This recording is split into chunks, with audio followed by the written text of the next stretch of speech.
تفضل Syekh Abdul Syakur.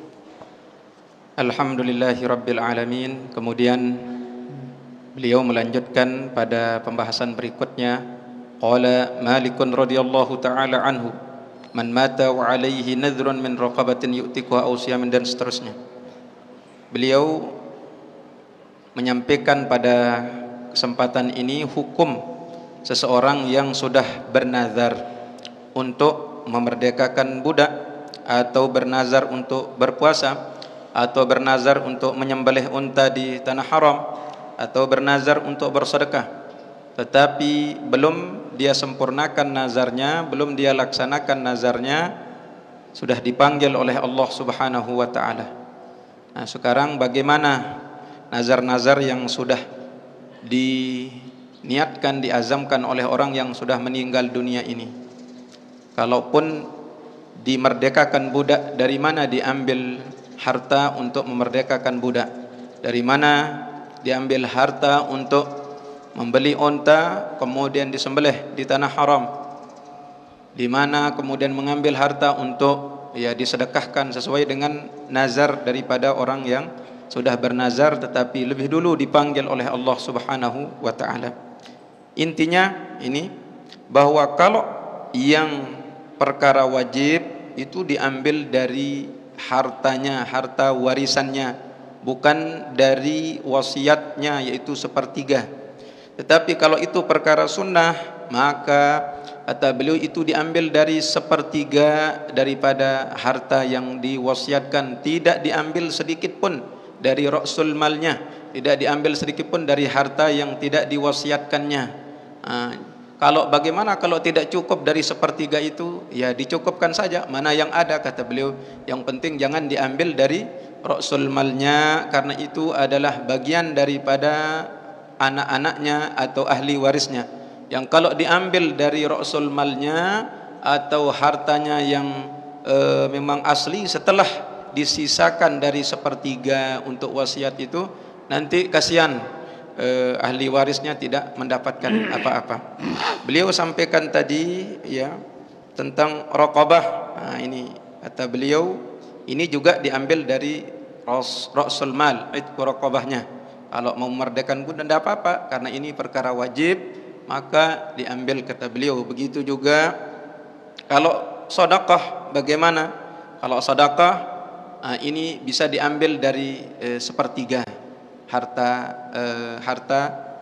sepertiga wasiatnya itu diambil dari sana, kata beliau.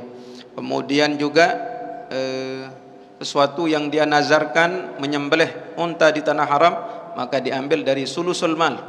Nah, jadi yang diambil dari ra'sul malnya itu adalah idku raqabah.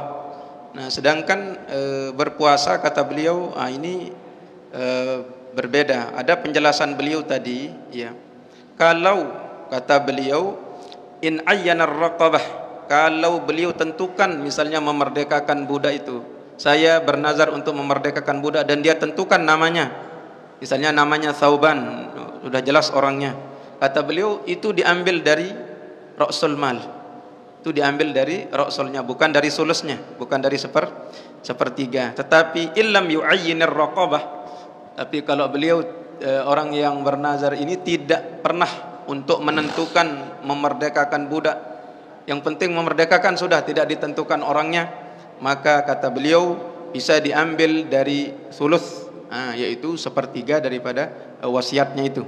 Disisihkan dulu, diambil di sana, jangan diganggu ra'sul malnya, karena itu adalah hak daripada ahli warisnya supaya dapat bagian. Kemudian bagaimana dengan puasa, kata beliau, sudah berniat berpuasa. Di sini kalau dia kata beliau ini masalah khilafiyah, kata beliau, apakah orang yang sudah meninggal itu boleh dipuasakan atau boleh dikerjakan sholatnya?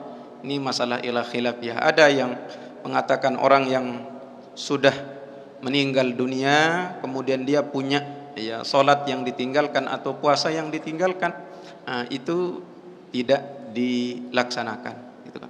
Kata beliau, karena al-a'mal al-badaniyah la tuqda, karena amal-amal yang berhubungan dengan badan, pekerjaan fisik itu tidak diqadha. Ini dalam pendapat ya.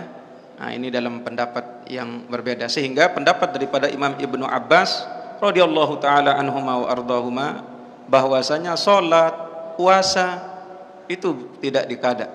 Nah, ini sedangkan pendapat daripada Ummul Mukminin Siti Aisyah radhiyallahu taala anha wa ardhaha, kalau salat boleh dikerjakan, tapi kalau puasa tidak. Nah, ini pendapat-pendapat daripada para sahabat-sahabat. Jadi di sini memang ada perbedaan pendapat apakah salat maupun ibadah puasa orang yang sudah meninggal dunia boleh untuk diqadhakan atau tidak.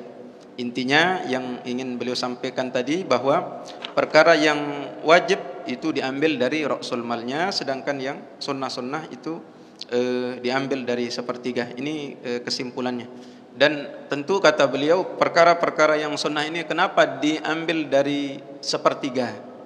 Seperti sedekah misalnya, itu diambil dari sepertiga. Kenapa tidak diambil dari ra'sul malnya?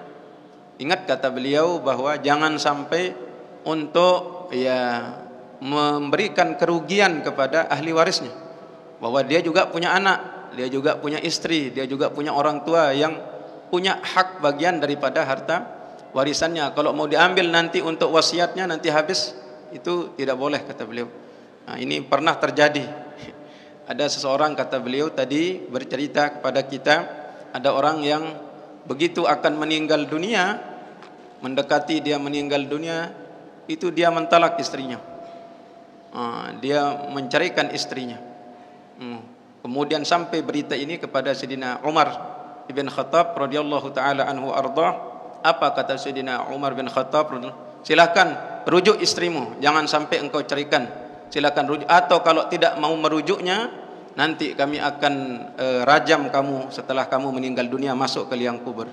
Saking marahnya Sayyidina Umar. Apa artinya? Bahwa ada seorang laki-laki tadi menceraikan istrinya supaya dia tidak mendapatkan warisan daripada suaminya. Nah, ini kan kurang ajar juga ini. Menceraikan istrinya supaya tidak mendapatkan harta warisan. Nah, makanya diperintahkan Sayyidina Umar untuk merujuknya. Jangan sampai menghermankan seorang sudah berpuluh-puluh tahun bersama lalu kemudian mendekati ajal baru diceraikan. Nah, ini kata beliau, inilah pentingnya untuk kita saling ya menyayangi ya. Ada hak-hak orang lain yang perlu kita perhatikan, jangan sampai karena sesuatu kemudian kita akan hilangkan haknya. Ini yang beliau sampaikan tadi.